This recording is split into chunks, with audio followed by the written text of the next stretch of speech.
Welcome to Karpagam creations. இன்றைக்கி நம்ம baklava எப்படி செய்யலாம் தான் பார்க்க போகிறோம். இது ஒரு ஸ்வீட் ரெசிபி.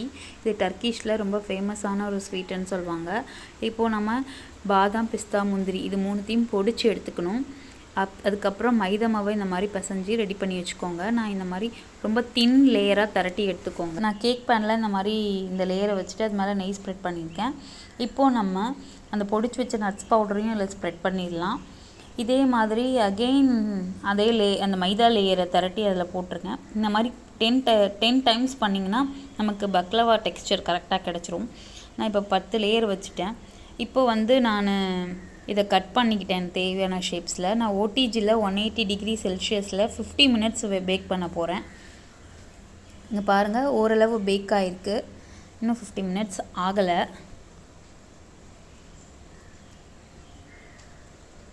இப்போது நல்லா கம்ப்ளீட் ஆயிடுச்சு, ஃபுல்லாக பேக் ஆயிடுச்சு. நான் எடுத்துட்டேன். இது மேலே நான் ஆல்ரெடி ரெடி பண்ணி வச்சுருந்த சுகர் சிரப் அப்ளை பண்ண போகிறேன்.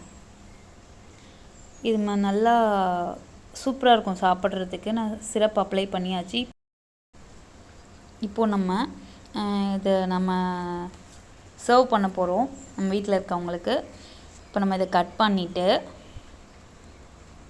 பாருங்கள், பேக் ஆனோடனே அழகாக வந்துருச்சு. இதில் எந்த ஒரு பிசிறு இல்லாமல் அழகாக வந்துருச்சு பாருங்கள். இது மேலே வேணால் டெக்கரேஷனுக்கு நம்ம ஆல்ரெடி பொடிச்சு வச்ச அந்த நட்ஸ் பவுடரே நம்ம மேலே டெக்கரேஷனுக்கு வச்சுக்கலாம், இல்லை குங்குமப்பூவும் வச்சுக்கலாம். நான் ஒரு 3 பீஸ் எடுக்க போகிறேன். எங்கள் வீட்டில் 3 மெம்பர்ஸ் இருக்கனால. பாருங்கள், பக்லவா ரெடி. நீங்கள் வீட்டில் இந்த மாதிரி ட்ரை பண்ணி கொடுங்க. வெரி ஈஸி தான். வீடியோ பிடிச்சிருந்தால் லைக் பண்ணுங்கள், ஷேர் பண்ணுங்கள், சப்ஸ்கிரைப் பண்ணுங்கள்.